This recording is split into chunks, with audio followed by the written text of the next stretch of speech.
It was a 75-67 win over the University of New Hampshire for the Quinnipiac men's basketball team, with Rich Kelly leading the way with 36 points.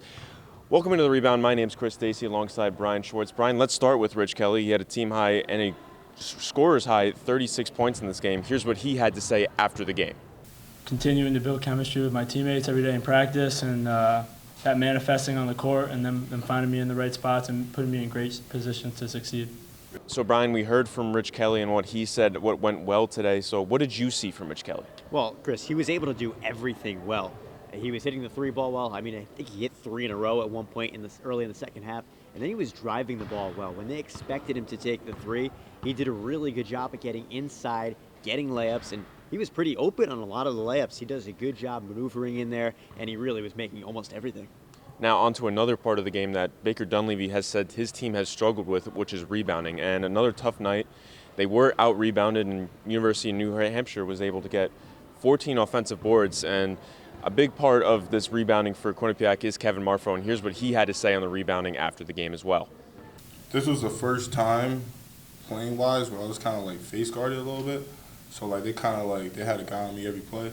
So I couldn't really push him over again, it's like a foul. They did a pretty good job of like kind of taking me off the offensive board. They always had a man on me. They kind of kept the paint wide open. That's why the drives are completely open. Guards had a chance to get to the paint.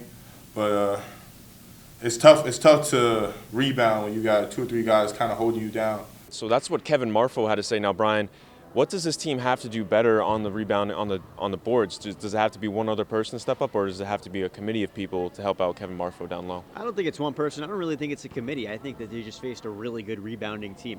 Coming into this game, New Hampshire was second in the nation in rebounding, and we know what Kevin Marfo could do. He's one of the best rebounders in the country. Seth Pinckney has the size, and he can eventually be one of the best rebounders in the country. So I don't think it's a pick and choosing of one or the other or a whole team. I think they're going to be able to rebound the ball well, and as we get into MAC play, they are going to be dominant rebounding the ball because of what Kevin Marfo and Seth Pinckney can do. Now, this was an emotional win for the Bobcats. They came off a road loss to Fairleigh Dickinson. It was a 1-point loss. So how important was this win for the Bobcats? It was really important. The way they lost to Fairleigh Dickinson the other night, that was a tough one, and that was a game that they probably should have won and could have won. This was a game that they had in their hands, and they knew they had to get this one. Right before the 3-minute mark in this game, Baker Dunleavy said to his team on the bench, "It's a 3-minute game. It's a 3-minute game. Let's win this game." And that's exactly what they did. They just had to take it moment by moment, play by play, step by step, and that's what they did, and were able to grind out a win. And it was a big win for the Bobcats, this being their last non-conference home game.